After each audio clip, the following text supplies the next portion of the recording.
Warahmatullahi wabarakatuh. Tepangli di channel YouTube-na Masjid Sabilul Huda Pamajatan.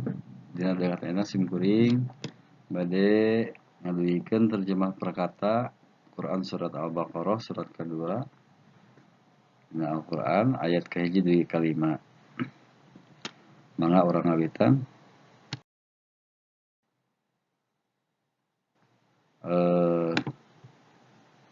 Ayat kahiji alif lam mim wallahu a'lam bishawab.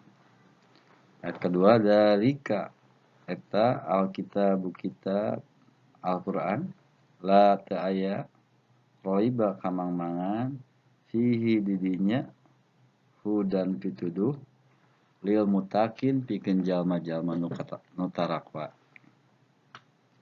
Ayat katilu alladzina jalma-jalma anu yu'minuna ariman bil ghaibi kanu ghaib wa jeung yuqimuna ngadegeun tina anu rojakna ngarizkian kami hum maranehna yunfikun maranehna nginfakeun. Ayat salajengna ayat 4 waladina wa jeung alladzina jalma-jalma anu yu'minuna ariman bima kana anu unjila diturunkeun ilaika ka hideuk wa jeung ma naon anu unjila diturunkeun minti anu tina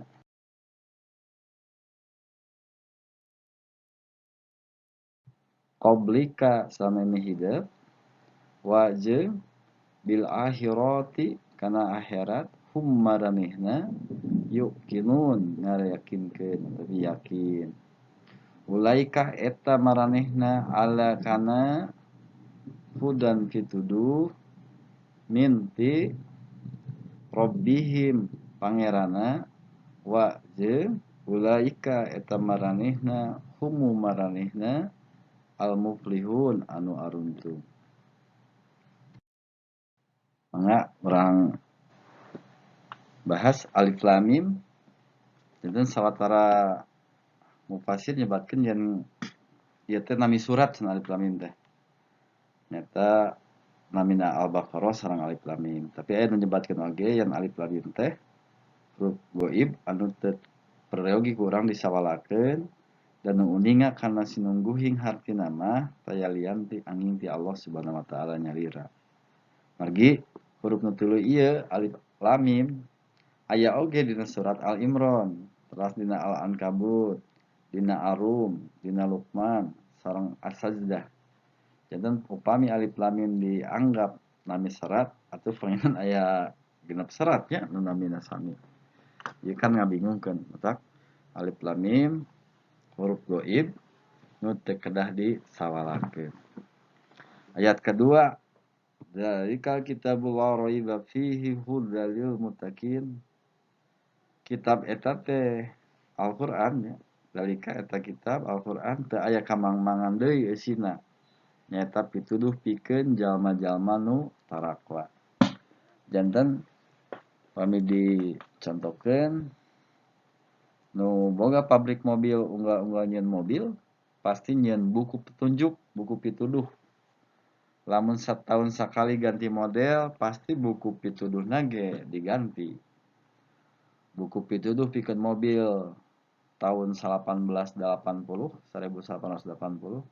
pasti moal dipake pikeun mobil model tahun 2023 ya. Pami urang ngagunakeun buku pitunjuk atau pituduh tahun 1880 pikeun mobil tahun 2023 pasti bakal ninggulkeun karuksakan. Komo lamun urang ngagunakeun buku pituduh mobil BMW pikeun mobil Toyota, pasti awet-aweutan nya. Allah Subhanahu wa taala lagi ngadamel manusia nu kaselir ngemban pancen jadi khalifah di marcapada ieu sangkan beres roes jeung salamet taya kuciwana dina unggal-unggal kurun atawa zaman mantena ngalungsurkeun buku pituduh. Di kurun Nabi Adam nepi ka kurun Nabi Musa jumlah buku pituduh nu disebut suhuf teh aya kana 100 nya. Nah 100 diganti ku hiji buku nu kandel ngaranna Taurat. Kurun Nabi Musa diganti ku kurun Nabi Isa. Taurat oge diganti ku Injil. Seep kurun Nabi Isa datang kurun Nabi panutup nyata kurun Nabi Muhammad sallallahu alaihi wasallam. Injil digantos ku Al-Qur'an. Nah, Taurat teh hiji-hiji na buku pituduh ti Allah Subhanahu wa taala nusah dina kurun Nabi Musa pikeun Bani Israel. Ari buku pituduh nu syah dina kurun Nabi Isa nyaeta Injil. Taurat dimansuh ku Injil, ayeuna dina kurun Nabi Muhammad Injil dimansuh ku Al-Qur'an. Pikeun sakumna umat manusia di sadaya alam. Upama dina kurun Nabi Muhammad masih ngagunakeun Injil atau Taurat, atuh lir ibarat ngagunakeun buku pituduh tahun 1880 pikeun mobil model tahun 2023 bakal acak-acakan. Tah buku pituduh pikeun manusia dina kurun Nabi Muhammad ayeuna teh ngan hiji nyata Al-Qur'an. Upami urang ngagunakeun buku pituduh nu geus dimansuk, komo lamun make pituduh menang nyieun-nyieun manusia deui mah taya bedana ti ibarat ngagunakeun pituduh bebeunangan tukang beca pikeun mobil. Pasti amburadul nya.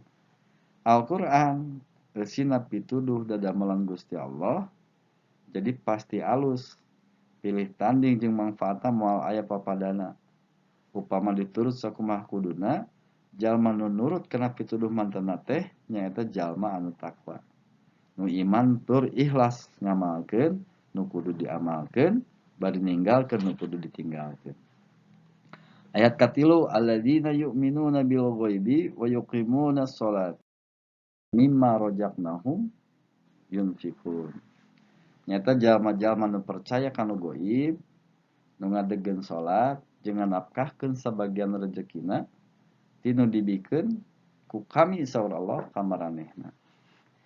Iman, naon iman? Iman teh percaya kalawan yakin. Keyakinan timbul lantaran panaksen indriawiyah jeung panaksen ilmiah. Saperti percaya kalawan yakin jeung getih teh beureum. Sabab kasaksi ku panenjo. Percaya kalawan yakin jeung radio teh bisa disada. Sabab kasaksi ku pangdengi. Jeung gula teh amis sabab kasaksi ku pangrasa letah. Yakin lantaran panaksen indriawiyah ieu disebutna ainul yakin. Jauh samemeh aya TV manusia geus percaya yen ditungtung kidul marcapada aya kutub kidul. Jeung ditungtung kaler aya kutub kaler. Lantaran aya panaksen ilmu bumi oge urang Indonesia percaya yen baheula aya pahlawan jeung neunganna Pangeran Diponegoro. Lantaran naon? Aya panaksen ilmu sajarah. Kapercayaan nu dasar kana ilmu disebut ilmal yakin. Lain ainal yakin sabab urang can kungsi nincak atawa ningali kutub kidul jeung kutub kaler jeung teu kungsi papanggih jeung Pangeran Diponegoro. Tah keyakinan indriawiyah teh jeung ilmiah nu jadi cecekelan manusia teh henteu mutlak pasti bener nya. Jadi henteu nepi kana tingkatan hakul yakin. Kadang-kadang bener jeung kadang-kadang nyalahan. Tah contona naon cenah? Sok model aya jelema nangtung antara rel kareta api anu ngembat lempeng maker nurutkeun panejo eta jelema dua leunjeur besi nu ngembat teh beuki jauh beuki padeukeut. Nepi ka tungtungna mah jadi ngahiji nya. Nah bener aya rel kereta api ngahiji. Jawabna kan mustahil. Atuhana kitu mah panon teh can bisa dipercaya 100%. Contoh kedua, aya hayam jago kongkorongok kasaksian katiluan ya. Cek Mang Atma mah soal hayam teh kongkorongok. Cek Mang Ana Obos mah cenah kukurulu. Cek Mang Aep mah cenah cok adedelu kan kitu nya tiluanna susumpahnya kitu nginjem ceuli. Lamun seug hayam jago eta teh ditakdirkeun bisa ngomong ka urang, tiluan lagi pasti disalahkeun tetela naon tah ceuli ge teu nepi kana hakul yakin. Nu katilu nu gering dibere cisusu di gulaan. Kakarek saregot diutahkeun deui kan pait cenah. Di mana-mana ge kan moal aya cisusu di gulaan rasana pait. Breh bae geuning tetela letah ge sok bohong kakapeungan nya. Tanu kaopat contona nurutkeun ilmuwan nu mimiti cenah kolong langit alam sahadah teh diisiku 18.000 bintang jarah cenah. Tutup tahun ganti windu cenah lain sakitu tapi 100.000 kabeh dieunakeun marobah deui lain 100.000 tapi 5 miliar cenah bintang. Ada cek ilmuwan numpang akhirna mah kolong langit alam sahadah teh dibagi jadi 100 miliar galaksi. Salah sahiji tina sakitu lobana teh ngaranna galaksi kabut susu can diwangun ku 100 juta bentang jarah.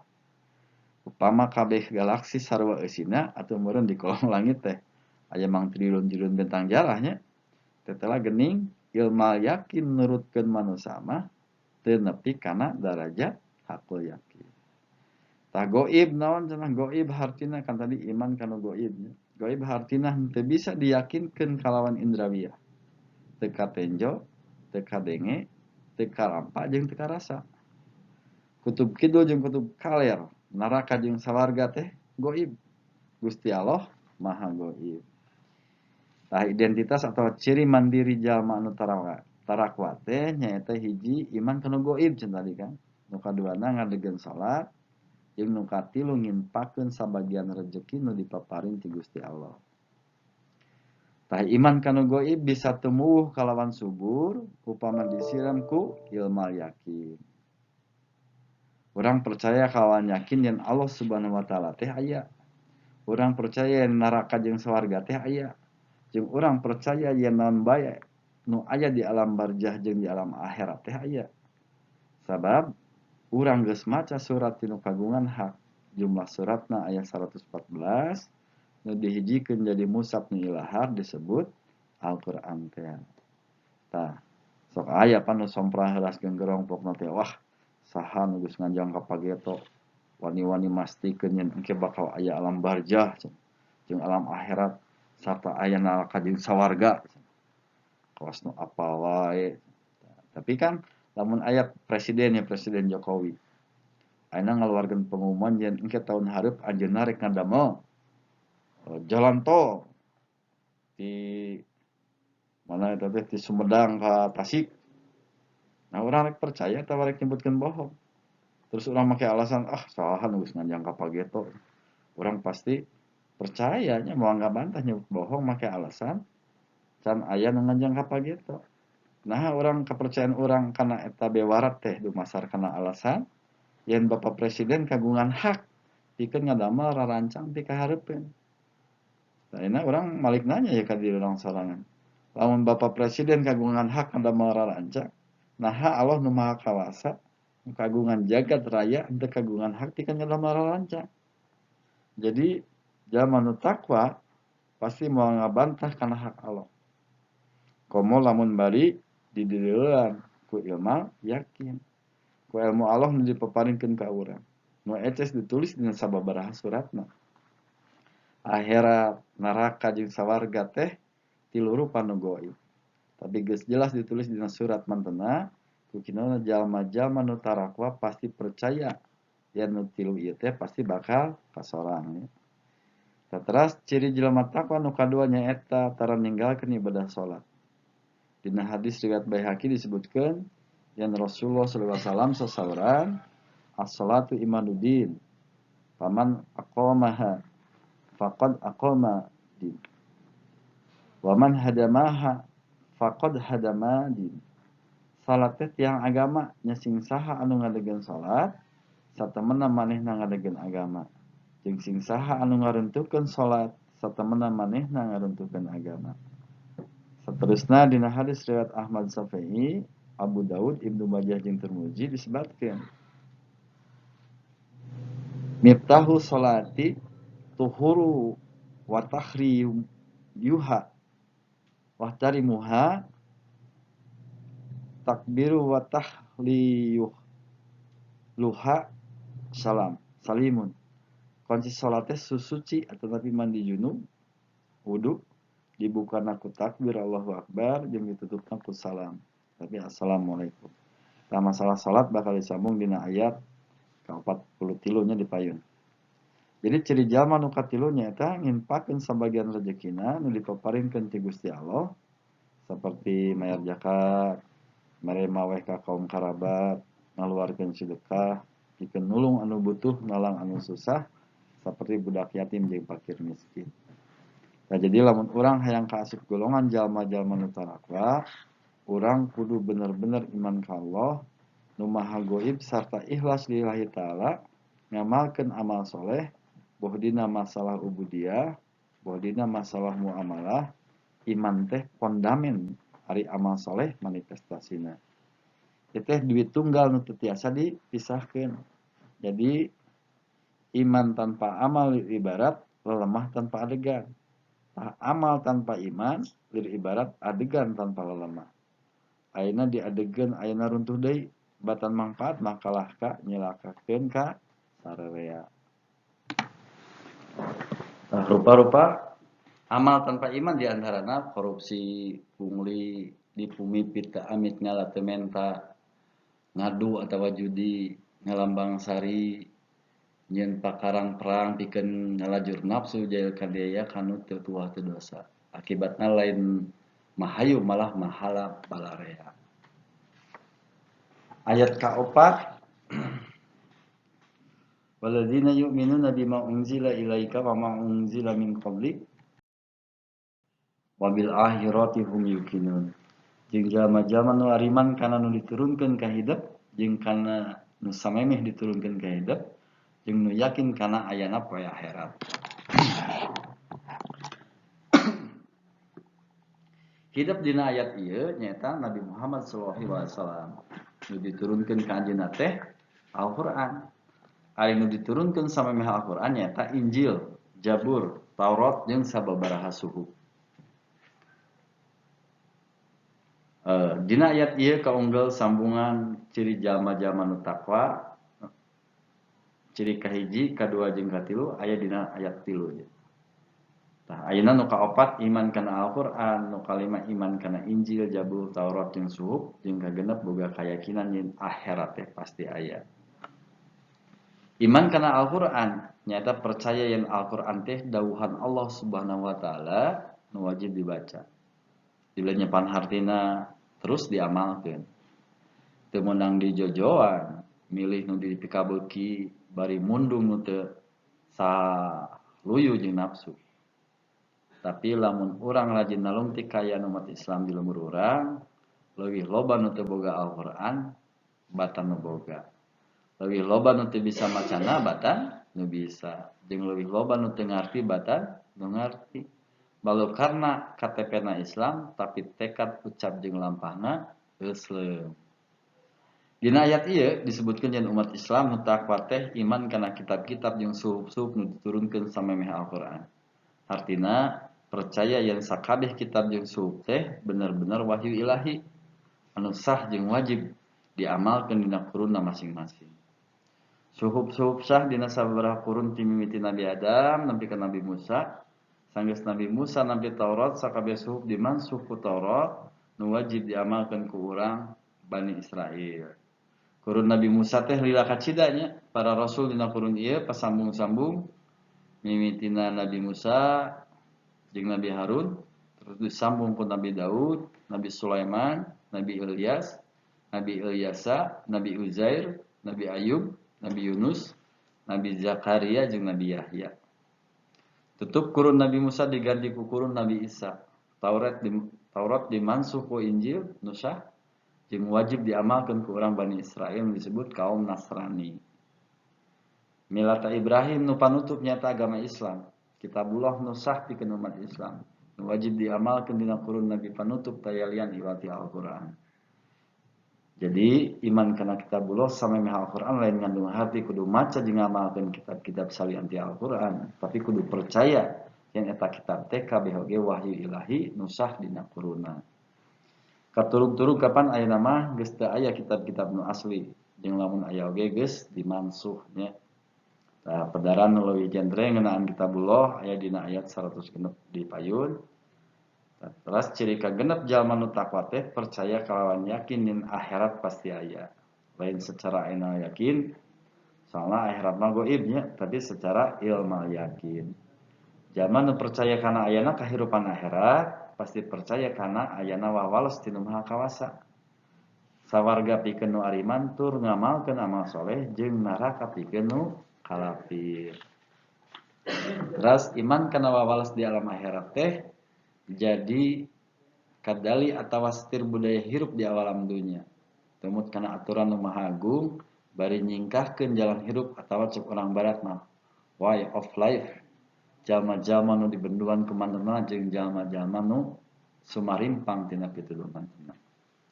Ayat kalima ulaika ala hudan mi rabbihim wa ulaika humul muflihun. Eta teh maranehna nu merenang pituduh ti pangeranna jeung eta teh jalma-jalma anu aruntuh. Jadi ciri-ciri jalma nu takwa geus kaunggal dina ayat 3 jeung 4 di luhur. Munggahing nu maha rahman rahimah jelema nu pangmulya-mulyana teh nyaeta nu pang takwa-takwana. Mandanang teu mandang kana harta jeung tahtana, kajian teuing sinjambu atah tur kokoronya somalarat rosa, ari bener-bener takwa ka mantanna mah tan wande bakal ginuluran bagja kamanya kaasup golongan muflihun nya nyata ahlul jannah teh. Dina surat Al-Hujurat ayat 17 kaunggal dawuhan mantanna inna akramakum indallahi atqakum. Satamana jalma nu pangmulya-mulyana mungguhing Allah mah nyata anu paling takwa di antara maranehna. Jadi ahli sawarga teh kabagjaan nu alus pilih tanding tur langgeng taya tungtungna. Sawarga teh taman kasenangan nu taya wiwilanganna. Beda ti kasenangan di alam dunia nu ngan saukur populasan. Jadi di alam dunia mah suka sok diselang-selang kuduka. Seuri sok pilih ganti jeung ceurik. Katurug-turug kapan rumingkang di pawenangan teh henteu lami. Cek urang tatar wetan mah ora suwe uripe wong ning alam dunya, wong urip iku prasasat mung mampir ngombe. Kade ulah kelas pantun teh jeung kacapi nya. Gugorokan pidato kabatur nitah takwa sebagian orang sorangan calut tak sigari riwa.